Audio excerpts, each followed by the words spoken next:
We're now joined via Zoom from New York by producer Nancy Spielberg. Good morning to you, my friend. Thank you for being here.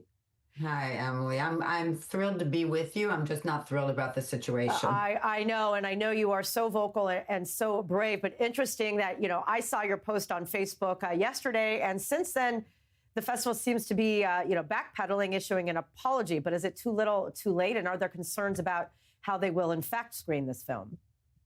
I do think it's too little, too late, but you sort of take what you can get. But we're not done. We have to figure out exactly what they do. And of course, the story is, it's coming out. First of all, it was about getting permission to use the Hamas footage, which is not, I'm not a lawyer, but people have said, it's already public domain. And secondly, I heard that it was a staff problem, that it was the film festival staff that refused to be present and to work on the festival if this film was indeed going to be screened. Whether they come out with some alternative deal like they did, I think it was the year before with a film about the Ukraine, where they screened it at a later date at a different venue with security. I'm not sure. We will wait to see. Right. To see what they say today. Well, clearly it's still a developing story. Of course, we know you're part of a filmmaking dynasty. You are your own very well accomplished producer of your own right. Obviously, being the sister of Steven Spielberg, your voice, clearly resonates. So explain why, you are fuming so much and, not afraid, given that you're in the space to say something when many people are not in the entertainment industry. Right. Well, I think, by the way, the fact that the film festival came out with a statement yesterday shows that our collective voice, we don't scream as loud as we should, but our collective voice does make a difference. So it just is like more impetus that we have to speak out. But I just produced with Go-To Films with Green Production, a Tom Chauvel directed film, Letter to David, about David Cunio, who is still a hostage, along with his brother Ariel. And we were actually disinvited from a film festival earlier in Europe, and I was shocked that they could welcome us with open arms and then suddenly put on the brakes and cite reasons like we don't think our volunteers and our screeners will be safe, and we don't think we will get money from supporters of the festival, and we will be blacklisted by other festivals.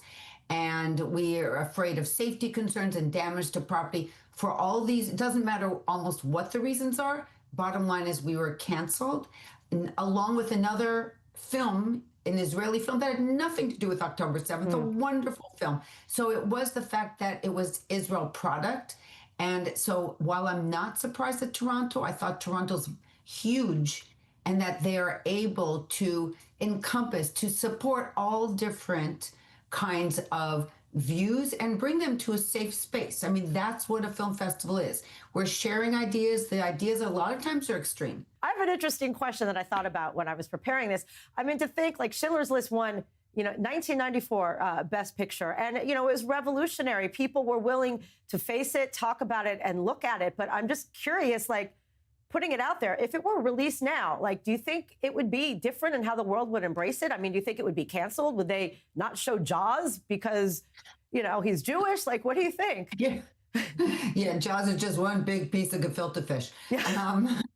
So it's a very good question. I think if it were out today, it would be problematic. Though my brother he is able to sort of cross over. He's got a lot of oomph in the name. I'm the little oomph. He's the big oomph. But times have changed dramatically, and even the word Holocaust is being misused and misrepresented and cheapening what the Holocaust was. And that to me is sad, because there is an effort, I think, to just plain old rewrite history from this angry, ridiculous PR war that is based on untruths, and unfortunately is ingested by young people who get their news from social media, and digested, so it sticks. So they have made that their truth, and it's dangerous. It's so dangerous. That war, I think we're losing.